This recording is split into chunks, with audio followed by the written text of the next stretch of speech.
This meeting is being recorded. Good afternoon, everyone, both on campus here in front of us and online. Thank you for joining the Center for Japanese Studies research seminar.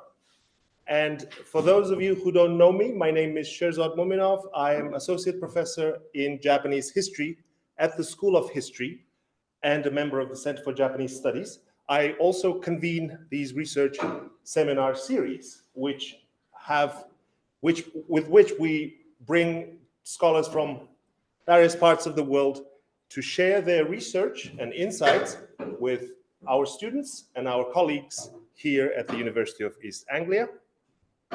And today it's my great pleasure and honor to welcome Professor Aono Toshihiko, if we say it in Japanese order, or Professor Toshihiko Aono in the English order. And Professor Aono is a professor of international history at Hitotsubashi University in the western leafy suburbs of Tokyo. Very beautiful campus. If you've never been, I would recommend that you go and visit it. And Professor Aono is currently visiting fellow at the Faculty of Asian and Middle Eastern Studies at the University of Cambridge. He has published widely, both in English and in Japanese, on various questions, topics, issues related to diplomatic history and Cold War history, and including, for example, it is not easy for the United States to carry the whole load. Anglo-American Relations during the Berlin Crisis, which was published in the very prestigious journal Diplomatic History. And he's also published, for example, another article, Leading from Behind, Berlin, the Jupiters, and Third-Party Mediation during the Cuban Missile Crisis. Of course, there are too many publications to list here, but from these two that I've listed, our students and our colleagues can see that these topics are very relevant to the classes that we teach in Cold War, related to Japanese history, related to Soviet history, and I have also invited my students from the Soviet history module because I thought that they will find, especially this week, or last week we discussed Gorbachev and the end of the Soviet Union.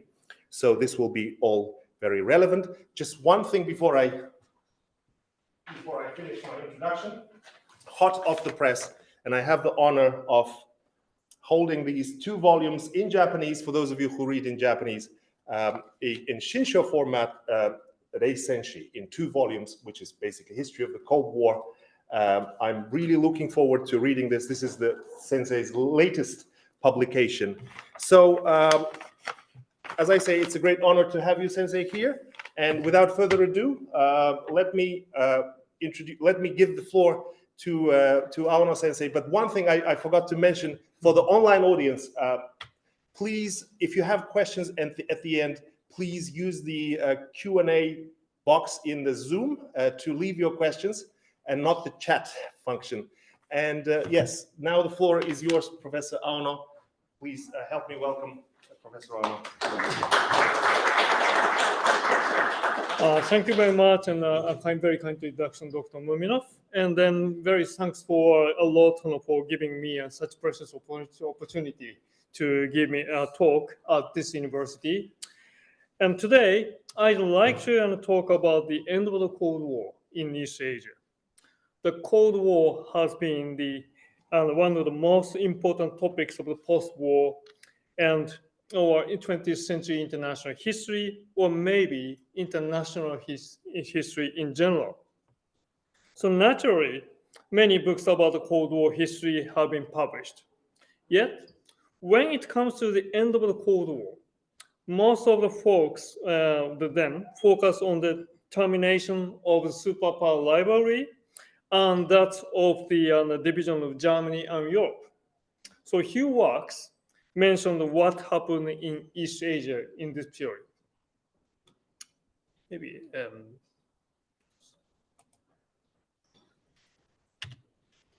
might be a bit slow, but is it turning the slide? Maybe yeah. And I'm trying to turning the slide, but sometimes it's slow. So let's try. Yep. Maybe you can use the arrows. strange. It's not now. Okay. Okay, that's correct. It's Okay. slow in the beginning. All right.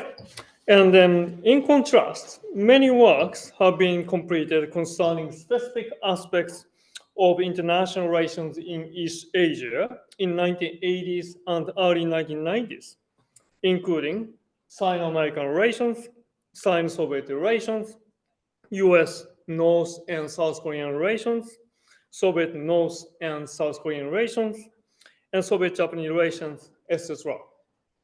Yet, there are few comprehensive analyses of the end of the Cold War in this region. It can be safely said that the end of the Cold War in East Asia is an important but understudied aspect of the Cold War history. So how did the Cold War end in East Asia? So this presentation aims to answer this question by examining the international relations from the late 1970s to the early 1990s among related countries, the United States, the Soviet Union, China, Japan, South Korea, and North Korea.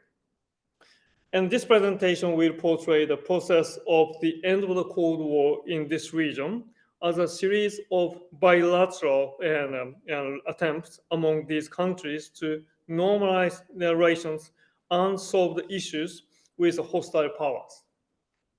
I will also point out that these bilateral developments intersected with each other and informed the way of the end of the Cold War in East Asia.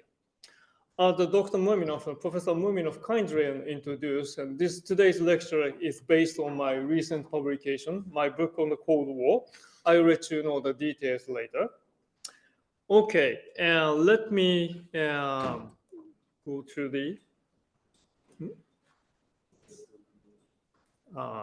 That's good. Okay. Okay, let me begin with some historical background. Everyone knows well that there are and still are three major Cold War-related issues in East Asia: the Taiwan Straits, the Korean Peninsula, and the territorial question between the Soviet Union and Japan. And known in Japan as the Northern Territory question or Hopporyodo Mondai. These three issues have pre-war or wartime origins, meaning they started before the Cold War began. At the roots of the Taiwan problem and the division of the Korean Peninsula were the civil wars that erupted in the process of decolonization. The starting point of the Taiwan issues was the civil war between the Chinese Communist Party and the Kuomintang or KMT, the Chinese nationalists, which began in the 1920s and they continued even after the establishment of the People's Republic of China and the Kuomintang's flight to Taiwan in 1949. The same could be said of Korea. The two Korean states were established in 1948, and the leaders of the two countries, Lee Sun-man and Kim Il-sung, were determined to reunify the Korean Peninsula on their own terms to overcome Japan's colonial legacy. The Korean War broke out in June 1950 when the North Korean army crossed south over the 38-degree parallel. The war continued until July 1953 when the ceasefire agreement was signed. The Soviet-Japanese territorial question dates back to the final phase of the Asia-Pacific War, August 1945, when the Soviet Union invaded and occupied the Kuril Islands. The Soviet did not sign the San Francisco Peace Treaty in 1951. In 1956, the Soviet Union and Japan normalized their relations. However, it was achieved through a joint declaration, not a peace treaty, and without a final resolution of the territorial issue. Meanwhile, once the Cold War started, the superpowers committed themselves to the defense of their East Asia allies. The United States concluded the security treaty with Japan in 1951, and with South Korea in 1953, and with Taiwan in 1954. The Soviet Union signed an alliance treaty with China in 1950. The Soviet Union and China were de facto allies of North Korea from the beginning, even before they respectively signed alliance treaties in 1961. Therefore, by the mid-1950s, the basic code of structure emerged in this region. The United States, Japan, South Korea, Taiwan versus Soviet, China, North Korea, with the three major problems.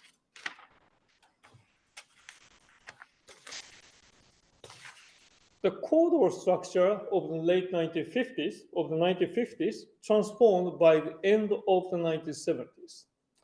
In the late 1950s, the Soviet Union and China started intensive debates over communist ideology. Moscow-Beijing relationship kept deteriorating through the 1960s.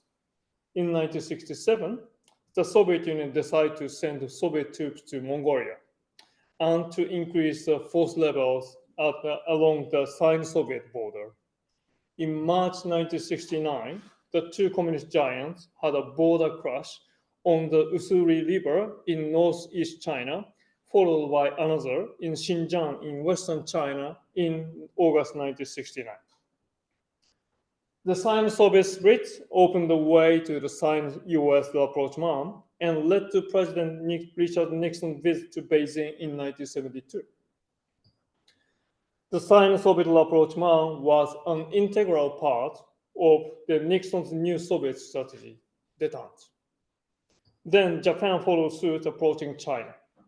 In 1972, Prime Minister Kakue Tanaka, or Tanaka Kakue in Japanese way, visited Beijing, and China and Japan successfully normalized their relations. The Sino-US and Sino-Japanese relations further improved toward the end of the 1970s. In this period, the tension between the superpowers heightened over strategic arms race issues and the issues in the Third World. The Soviet invasion of Afghanistan in December 1979 was the final blow to the US-Soviet détente. By the end of the 1970s, the so-called the New Cold War began.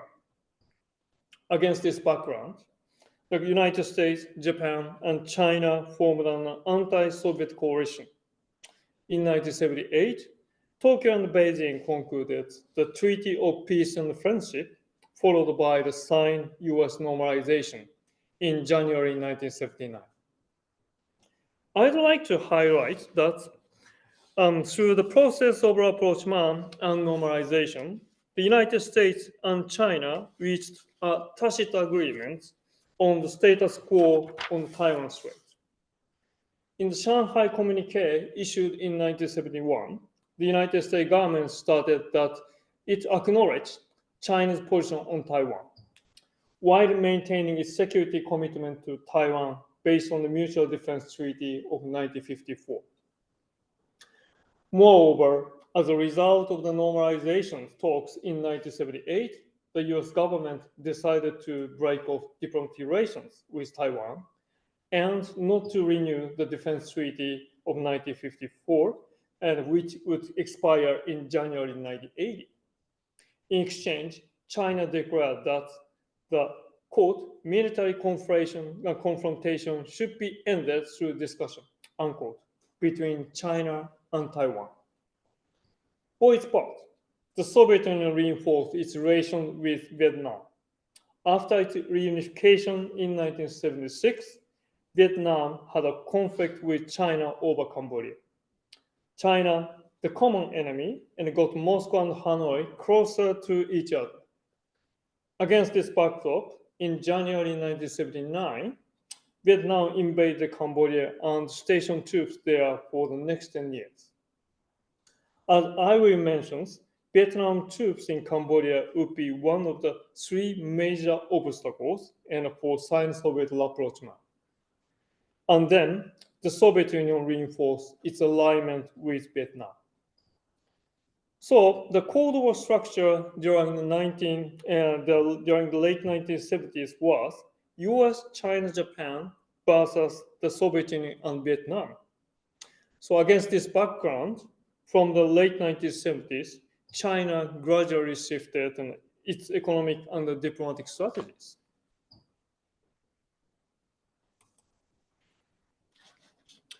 As well known, in the late 1970s, the Beijing started a new economic policy of reform and opening.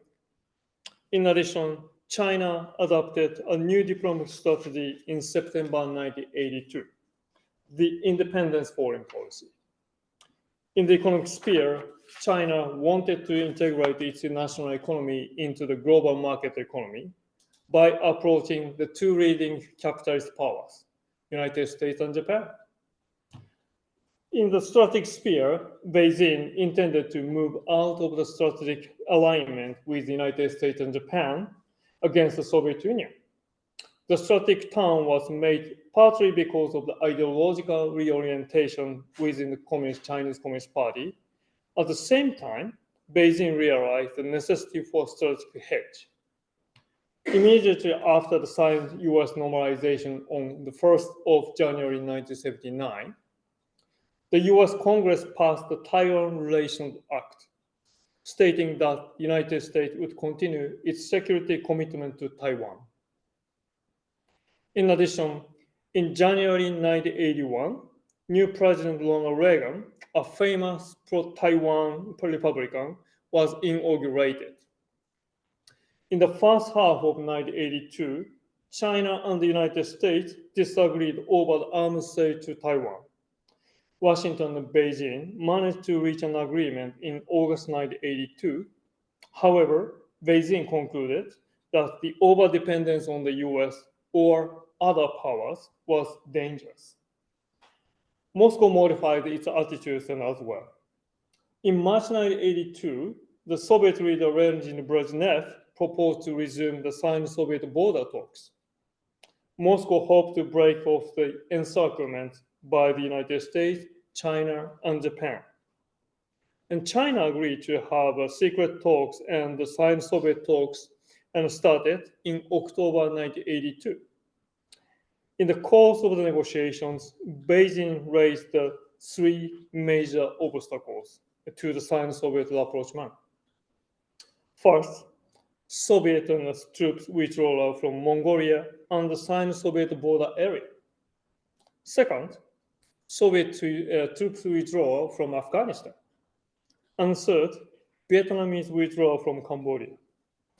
But the dialogue hit a snag soon.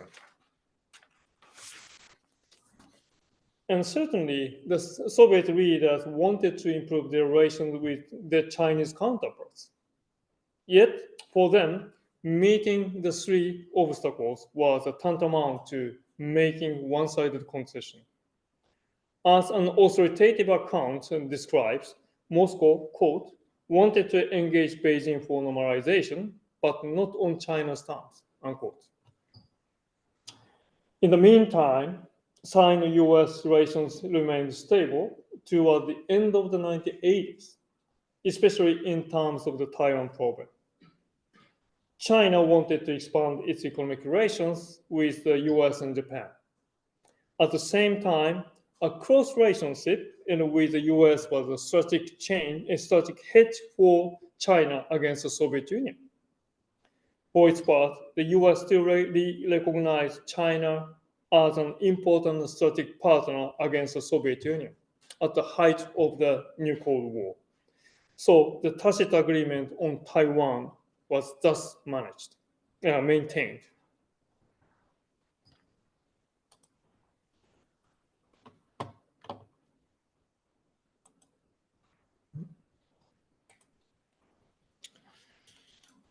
Okay, the early 1980s witnessed a gradual shift in position of the Korean Peninsula as well, politics of the Korean Peninsula as well. Having adopted the independence foreign policy, China reoriented its strategy toward the Korean Peninsula. Beijing began to search for the possibility of normalizing its relations with South Korea in the future. For this purpose, Beijing began to promote dialogues between the two Koreas. By so doing, the Chinese hope to stabilize the situation in the Korean Peninsula and the Northeast Asia, which was necessary for its economic development. And for its part, in 1984, South Korea, which had been under the Chun Doo-hwan's military dictatorship, also started the Nordpolitik, named after West Germany's Ostpolitik. The Nordpolitik was a diplomatic approach and then towards the countries of the Eastern Bloc. And Seoul also aimed to maintain the status quo in Peninsula and to achieve the cross-recognition of the two Koreas. The cross-recognition meant that the US and Japan would recognize North Korea, while the Soviet Union and China would recognize South Korea. Chun Doo-hwan intended to maintain the status quo for the next 4 or 5 years and to achieve the cross-recognition around 1988, when the Seoul Olympic Games would be held. However, China preferred a more gradual approach. Beijing had to take account of the North Korea's opposition to China's normalization with South Korea. China also feared the potential ramification of the cross-recognition for its own one China policy, which meant non-recognition of Taiwan. Therefore, China hoped to take a step-by-step approach by gradually expanding trade relations and the cultural exchange, including sports activities. After 1984, China and South Korea succeeded in expanding economic and trade relations. Yet, China repeated to South Korea that Beijing did not intend to establish diplomatic relations with Seoul. The political relations between the two countries continued to stall until Mikhail Gorbachev changed the course of the Soviet foreign policy.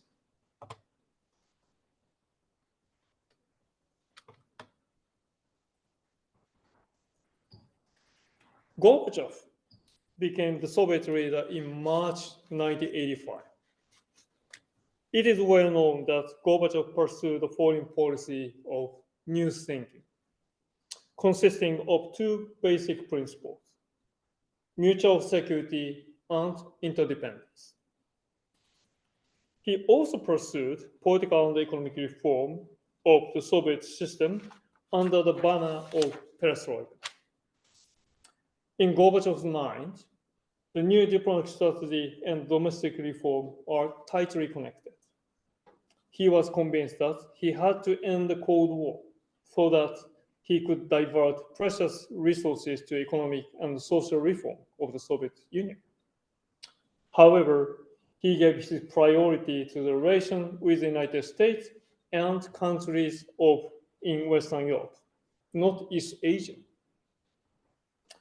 Certainly, in his famous speech in Vladivostok in July 1986, Gorbachev outlined his political vision for East Asia as, quote, an Asian and Pacific country, unquote, he emphasized. The Soviet Union wanted to promote economic interdependence in this region.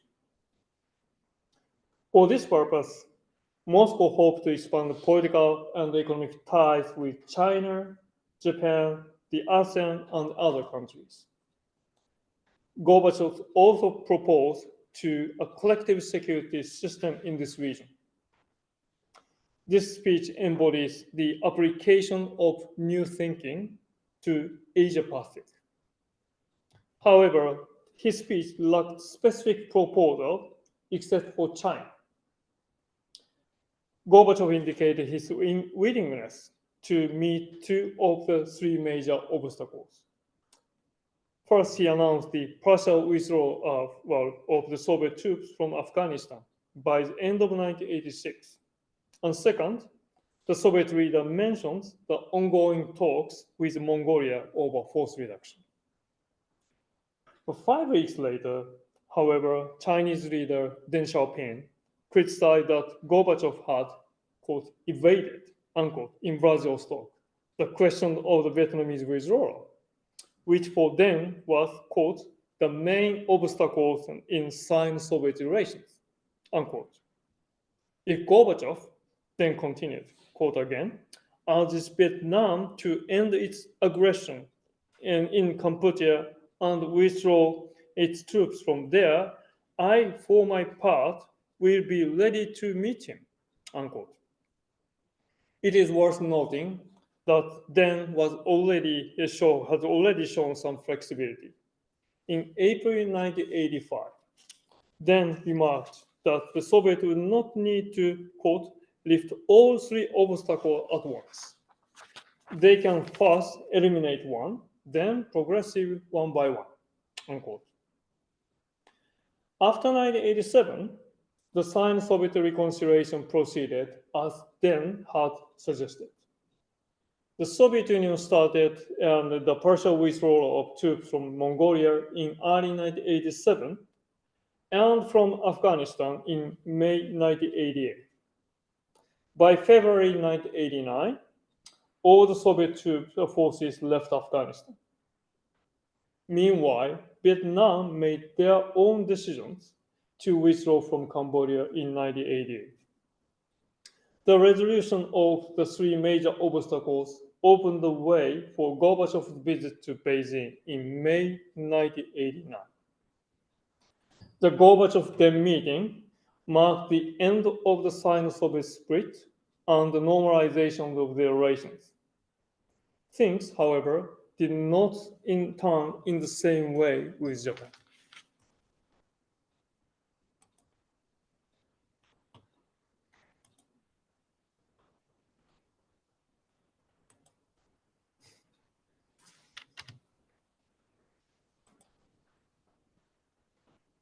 Okay.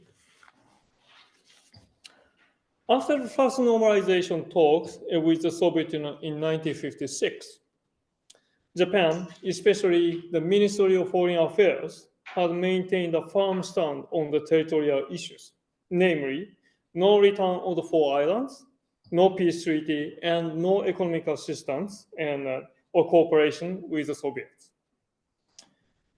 In the late 1980s, Japan was the second largest economy in the world. Then, while the Soviet Union struggled with economic difficulties, Japan seems to be able to take the upper hand in the next round of the Soviet-Japanese talks.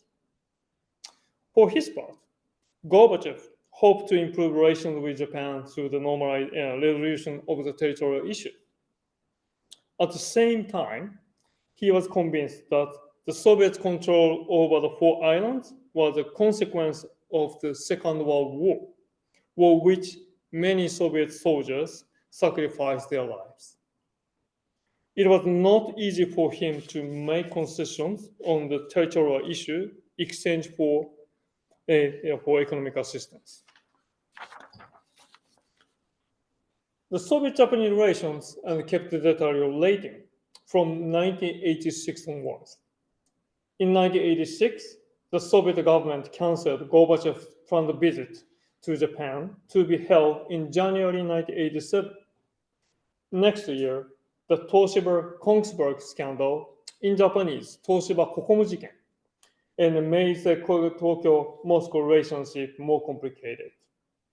The two executives of the Toshiba machine company, Toshiba Kikai, were arrested because they exported to the Soviet Union the electric devices prohibited to export to communist countries by the Coordinating Committee for Mutual Export Control, or COCOM, the Western Exporter Control Organization. In September 1989, however, Moscow suddenly changed its attitude. The Soviet government informed that Gorbachev would visit Japan in April 1991. As well known, between the autumn of 1989 and early 1991, the world, especially Europe, experienced a drastic transformation. The superpower rivalry ended, Germany and Europe were reunited, and the Soviet Union and Eastern European countries started changing their political economic systems. In this process, however, Gorbachev's domestic political authority was significantly weakened. The Soviet economic situation was getting worse and worse. In 1990, the Soviet economy seems to be on the verge of bankruptcy. Against this backdrop, Gorbachev was torn between the conservatives who had opposed Soviet political reform and the liberals who had insisted that more reform was needed. He was under strong pressure from all sides. Gorbachev was to meet Ozawa Ichiro, the Secretary General of the Liberal Democratic Party then, in Moscow in March 1991. Throughout 1990 and 91, Ozawa tried to set up a back channel to the Kremlin in order to reach a secret agreement with Gorbachev before his visit to Tokyo. Reportedly, Ozawa intended to offer an economic aid package in exchange for Soviet concessions on the territorial question. Yet, 2 days before he met with Ozawa, Gorbachev made up his mind. He would not return the 4 islands to Japan. Gorbachev has already lost room for maneuvering and to make concessions on the territorial issues in exchange for economic aid or cooperation from Japan. He seems to be convinced that handing over any of the 4 islands to Japan would be politically suicidal. Next month, Gorbachev finally visited Tokyo, but his meeting with Prime Minister Kaif Toshiki, which I have a picture there, reached nowhere. The Northern Territory question remained unresolved. And despite the end of the superpower rivalry and the Cold War Europe, with the deadlock of the Tokyo-Moscow talks over the territory issue, Gorbachev turned towards South Korea.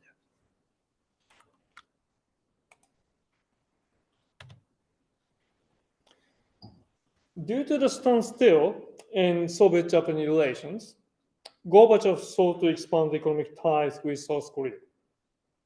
He desperately needed financial aid and foreign investment for his economic reform plan. For this purpose, despite North Korean opposition, Gorbachev decided to send the Soviet delegation to the Olympic Games in Seoul in 1988. In the beginning, Seoul was more enthusiastic than Moscow about improving their relations. In his speech on 29th of June 1987, Roh Tae-woo, then the presidential candidate of the ruling Democratic Justice Party, promised the democratization of South Korea. After his inauguration in January 1988, President Roh started the Nord policy, hoping for normalization with the Soviets. In the beginning, Moscow's attitude was lukewarm. The Soviets worried about Pyongyang's negative response. From 1990, however, the Soviets became more amenable to the South Korean approach. In March 1990, Roh sent his emissary to Gorbachev. Roh proposed early normalization between the two countries in exchange for Korea's investment in the Soviet natural resources project in the Far East and Siberia. Gorbachev accepted Roh's proposal, and the two leaders met in San Francisco in June 1990s. 3 months later, the Soviet Union and South Korea succeeded in normalizing their relationship. The Soviet-South Korean normalization had significant impact on North Korean foreign policy. In early September 1990, Soviet Foreign Minister Edward Shevardnadze visited Pyongyang. Kim Il-sung, however, refused to meet him. In his meeting with Shevardnadze, Foreign Minister Kim Yong-nam mentioned the possibility of North Korea going nuclear. At the same time, North Korea sought a way out by improving its relations with the United States and Japan.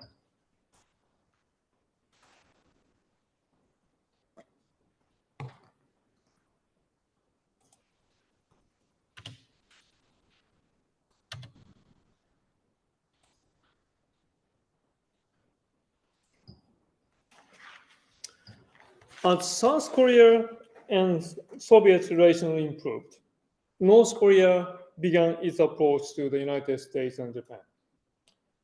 Pyongyang had long demanded immediate withdrawal of the US forces from the South Korea. North Korea, however, showed some flexibility on this issue by making clear that Pyongyang was now ready to accept the gradual withdrawal of the US forces. In addition, in May 1990, North Korea returned the ashes of the American POWs of the Korean War. POW, prisoner of war.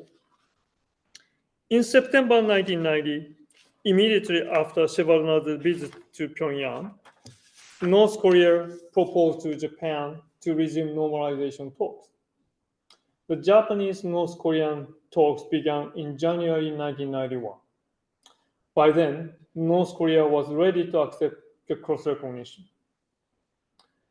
Taking account of the new developments, namely the Soviet-South Korean normalization and the Japanese-North Korean negotiations, the Chinese made their efforts to achieve the cross-recognition. Beijing tried to persuade Pyongyang and to apply for United Nations membership, and Chinese diplomats proceeded with the groundwork in the United Nations.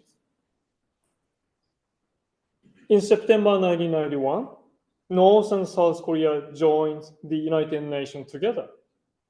By the end of the year, they signed the agreement on reconciliation, non-aggression, and exchange and cooperation, namely the Inter-Korean Basic Agreement. They also issued the Joint Declaration on the Denuclearization of the Korean Peninsula. These agreements between the two Korean states enabled China to normalize its relations with South Korea. In August 1992, Beijing and Seoul successfully normalized their relations. By so doing, China hoped to pave the way to cross-recognition while isolating Taiwan. However, North Korea failed to normalize its relationship with Japan and the United States. Both Tokyo and Washington had made clear that the normalization was contingent on the resolution of the North Korean nuclear issue. North Korea signed the Nuclear Non-Proliferation Treaty in 1985. However, Pyongyang was not willing to accept inspections of the nuclear facilities by the International Atomic Energy Agency, IAEA. In 1992, North Korea finally agreed to accept IAEA inspections. However, the inspection did not completely remove the American and Japanese suspicions of North Korea developing nuclear weapons. Along with the nuclear issues, the alleged kidnapping of Japanese citizens by North Korea and the reparation for the colonization and the Asia-Pacific War also became the stumbling block for normalization with Japan.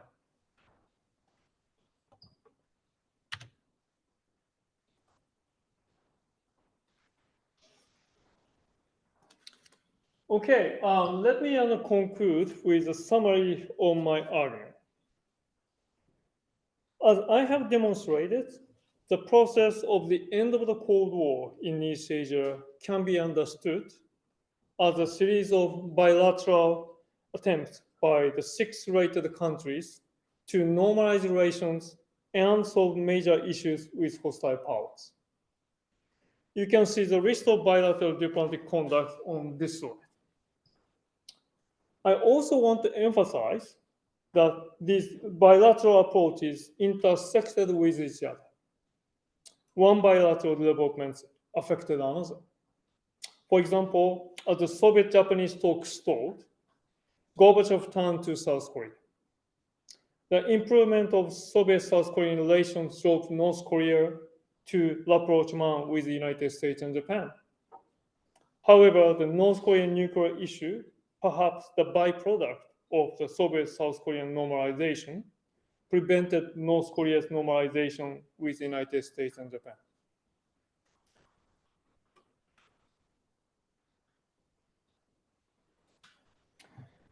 And some of these bilateral attempts succeeded, while others failed, as I have shown. As a result, Sino-Soviet, Soviet-South Korean, and Chinese-South Korean relations were successfully normalized. In contrast, Soviet-Japanese, Japanese-North Korean, and US-North Korean talks went nowhere. Meanwhile, the United States and China stuck to their tacit agreement on the Taiwan Strait.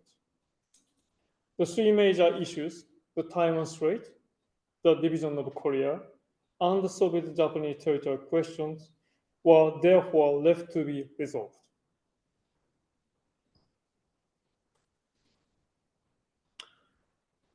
Let me make a brief comparison between Europe and East Asia to help understand the nature of the end of the Cold War in East Asia.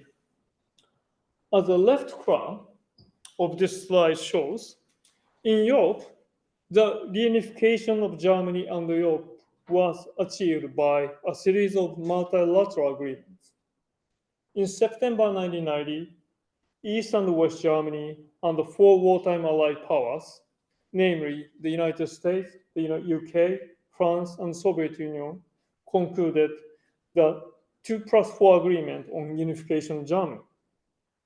And the NATO and the Warsaw Pact countries made it clear that they were, quote, no longer enemies, unquote, in the late NATO London Declaration of July 1990 and Joint Declaration of 22 States of November 1990. These political agreements were reinforced by the nuclear and conventional disarmament and agreements. The INF Treaty of December 1987 concluded between the United States and Soviet Union, which withdrew all the Seattle-range nuclear missile from Asia and Europe, and the Treaty on the Conventional Armed Forces in Europe, so-called CFE, of November 1990. Another important agreement was the Treaty of Maastricht in February 1992, which established its European Union. One of the major purposes of this treaty was to further integrate the unified Germany, which could disturb the balance of power in post-Cold War Europe, into the European framework. In contrast, the normalization among East Asia powers proceeded on a bilateral basis, as I have discussed. There are limited arms control measures in this region. With the presidential nuclear initiative by the United States of September 1990, the United States announced the withdrawal of the tactical nuclear weapons deployed all over the world, including South Korea. Certainly, it helped two Korean states to jointly declare the denuclearization of Korean Peninsula. But the validity of the declaration was undermined by North Korea, and three major issues in this region remain to be resolved even today.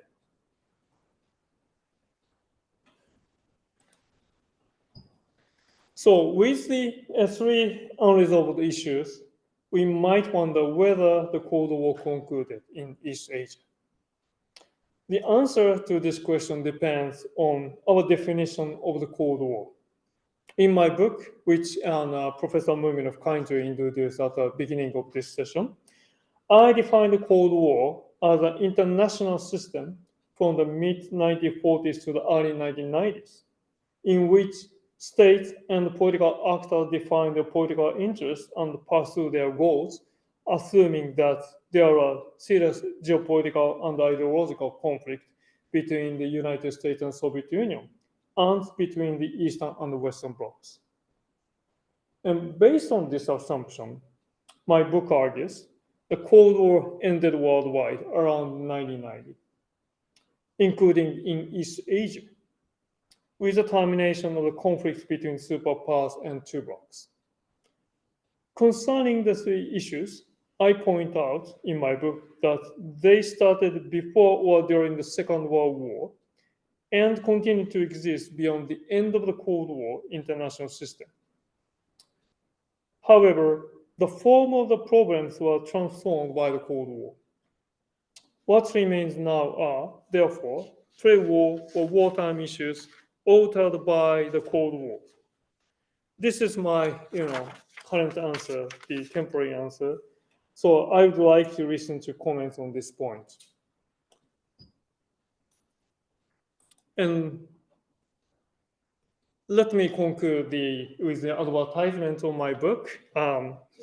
My argument today is based on the last two chapters of my book on the Cold War, and published in Japan last December.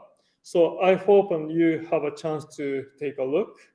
And then, okay, I will stop here. Thank you so much for listening. And I'm very happy to take comments and questions. Thank you so much. Thank you very much, Professor Aono. So I will be fielding questions. Please raise your hand. Introduce yourself very briefly before asking your question. Anyone? Oh, I might use my, Professor Milne. Hi. Hi. Yeah, thank you so much for your talk. And I just wanted to ask about the United States and President George H.W. Bush, who, in regards to his diplomacy towards the end of the Cold War in Europe, he's hailed for being, deliberative, disavowing any desire to dance on the Berlin Wall. Generally, his reputation as a deft foreign policy manager has been enhanced over the years by scholarship and books by people like Jeff Engel and so on and so forth.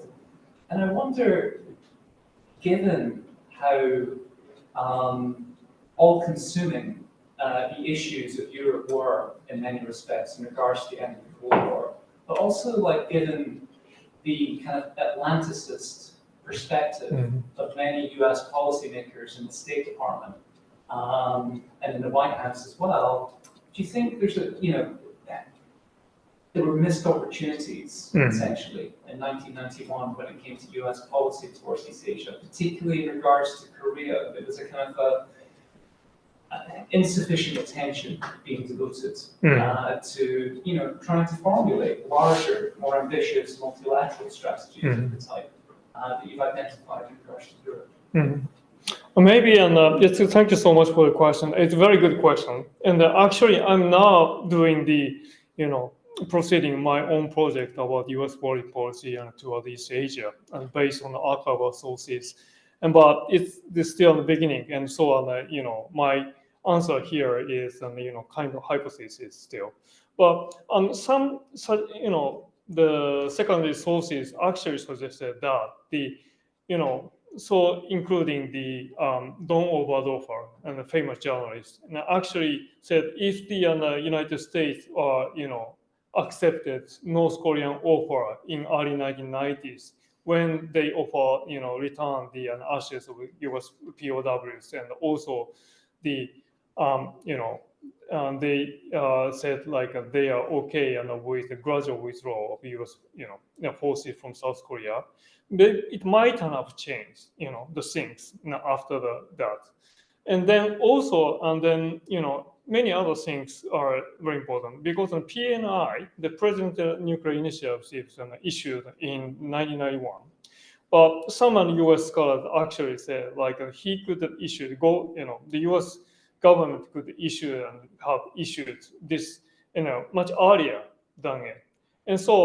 And then also at the start, if we expand argument into other areas. Start and agreement could be signed before as it was, and so there could be some sort of the possibility of missed opportunities. And if the U.S. changes and also the Japanese government changes its attitudes to North Korea, and North Korea, behave in a different way, there might be some sort of the missed opportunities. So, yeah, that's my temporary answer. Thank you. Yeah. Other questions? Hello, thank you for your lecture. My name is George.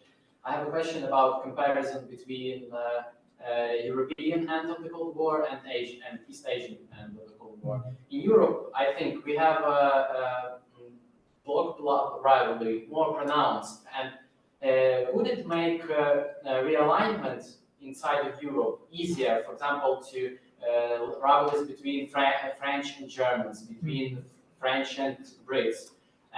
But it wasn't the case in East Asian region, because there was China as more independent actor, and this intensity of rivalry between the Soviets and the US was less intensive in the East Asia, and it led to less realignment behind these two big actors. Maybe the intensity of Cold War can be a reason for such differences. What do you think? Yeah, that's a great question as well. In Europe, in my opinion, it could overcome the division of the two Europe. Very interestingly, the Soviet Union held a very strong grip on the Eastern European countries, and then this is the reason why once Gorbachev decided to leave the Eastern European countries do what they want, no government of the Eastern European countries could, oppress the democratic movement from the bottom. But on the other hand, in the East Asia, the Chinese and the North Korean government had a strong grip, and then they are not dependent on the Soviet Union completely. And then that's the reason why they could act independently. And in early 1990s, I don't remember, maybe in 1989 sometimes, North Korea and China agreed to maintain their, systems, socialist systems, and as much as possible. And then, so I think the reliance of the the degree of the reliance of each government and to the Soviet Union could make a big difference between them. And that's one thing. And also, in Europe, the United States pursue their own goals. And then George Bush administration could persuade West German and Chancellor Helmut Kohl to reunify Germany on the U.S. terms. And then, of course, some, the Japanese and U.S. German foreign ministers and Genscher opposing this sort of the NATO expansion or, the division, reunification of Germany as it actually happens. Yeah. And then, but U.S. pursues its own goals, and then could persuade the German chancellor.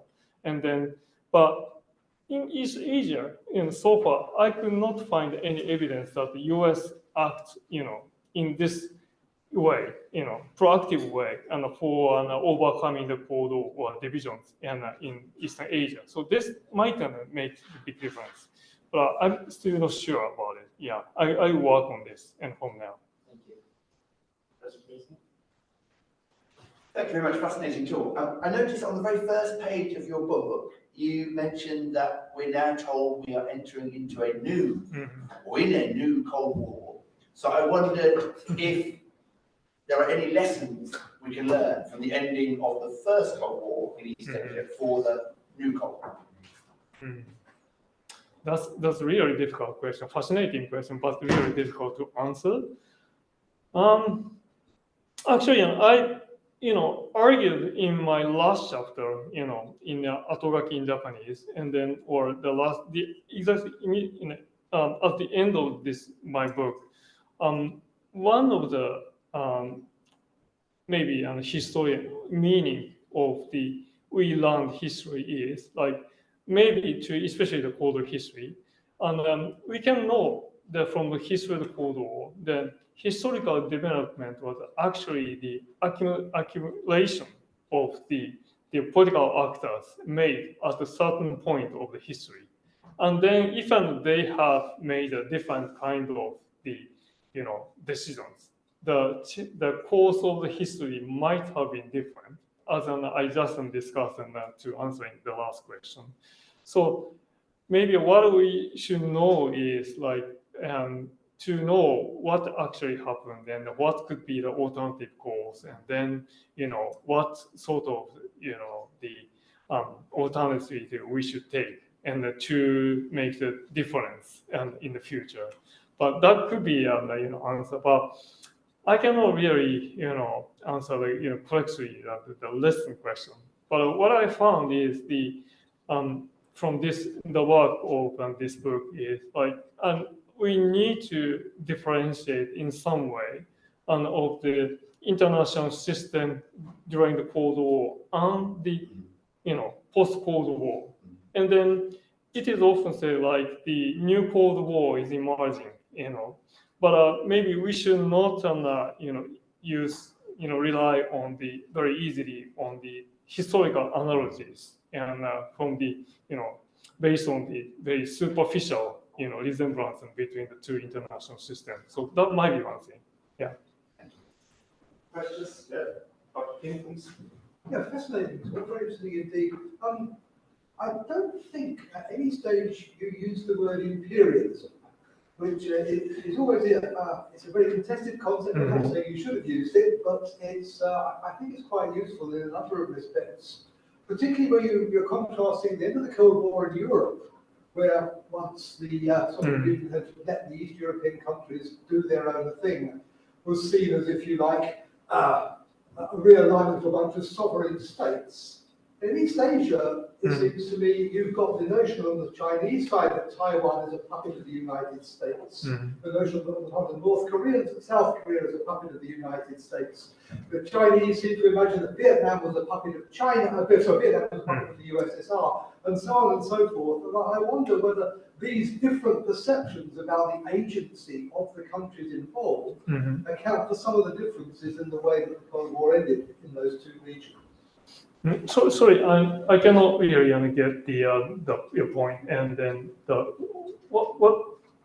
Well, whereas in Europe after 1989, everybody imagined that the countries involved in realigning Europe were sovereign. That is to say, the Western European countries did not imagine, possibly wrongly, did not imagine that they were puppets of the United States, and whereas in East Asia, the Cold War that hasn't ended involves a lot of countries which are perceived by their neighbours as being puppets of a third power. And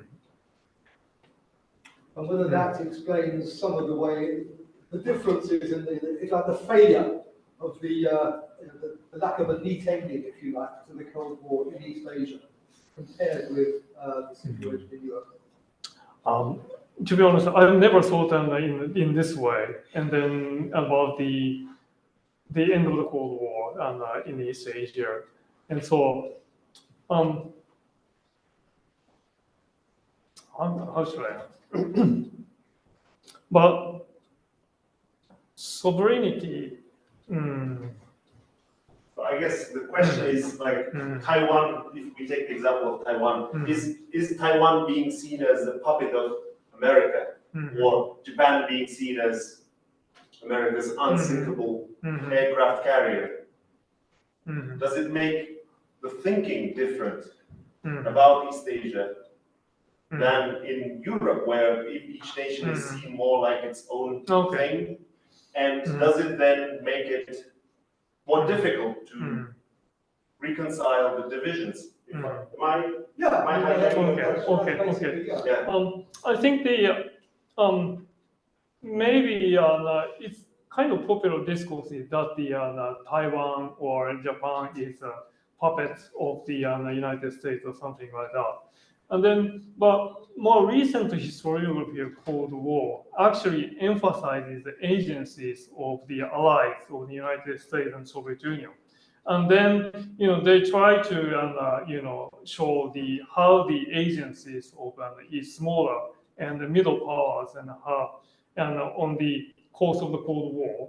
So, based on the new these researches, and I'm trying to reconstruct the process of the end of the Cold War. So, I think I don't really think the governments like Taiwan and South Korea, Japan, as completely manipulated by the United States, but more the United States and how to take account of the agencies or maybe the independent actions of these countries and to maintain the alliance solidarities or maintain the code of structure or something like that. So I think I don't really think I rather emphasize the importance of agencies of the smaller powers rather than seeing the importance in the puppet sort of concepts. This is my answer. Maybe one more question before we move into the informal part. Let me just say, before we finish the formal part, that we have some Japanese sake for you as advertised with some light refreshments. Obviously, we also have soft drinks, so please don't leave before you try some of that. So maybe one question, if there are no questions, I will use my privilege as the chair to maybe ask a question that is quite not exactly the same question, but say comes from the same source. And as someone who's studied Japanese Empire, I really cannot not ask this question, I guess. Might be seen as my obsession with Japanese Empire, but I think the Japanese Empire's legacies go a long way toward explaining why, for example, in Europe, the divisions were easier to reconcile than in East Asia.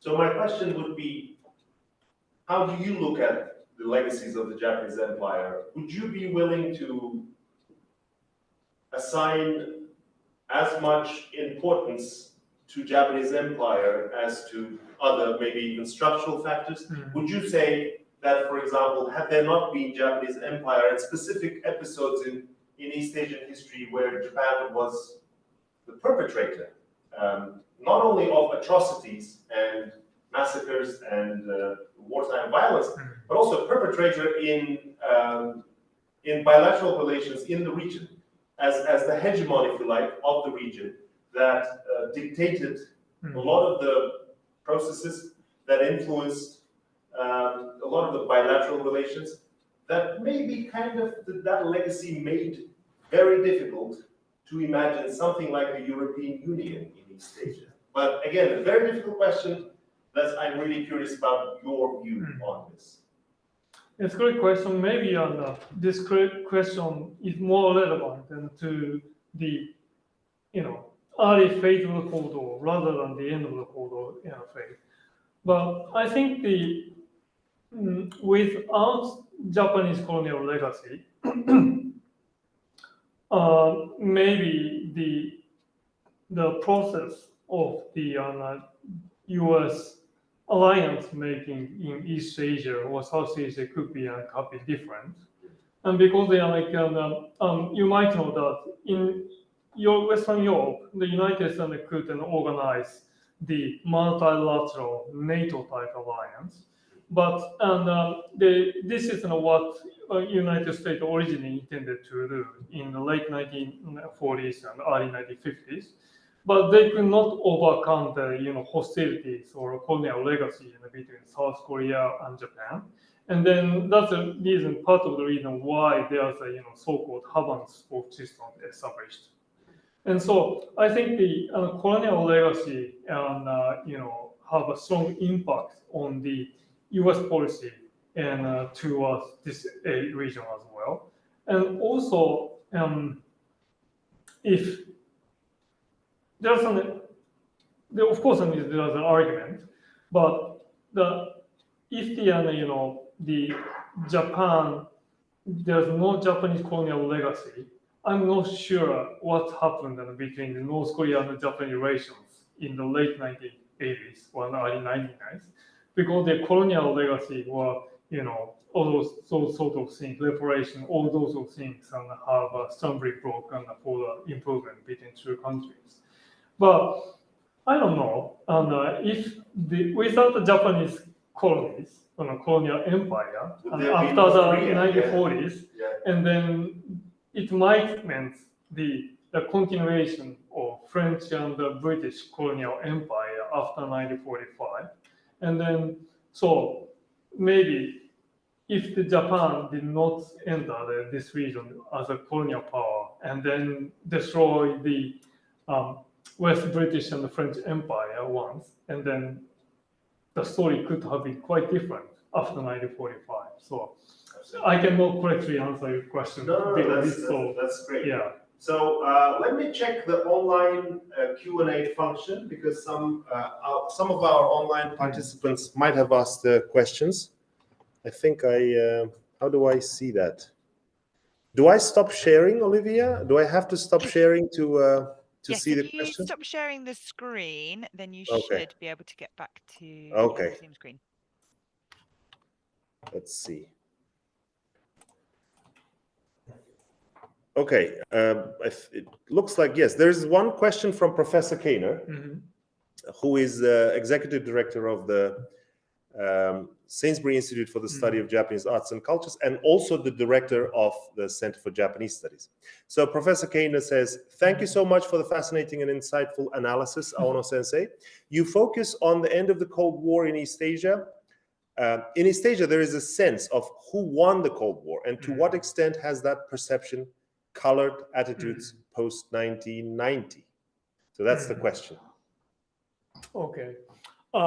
It's still difficult to answer because I have to examine the attitudes of the related powers and after the 1990s.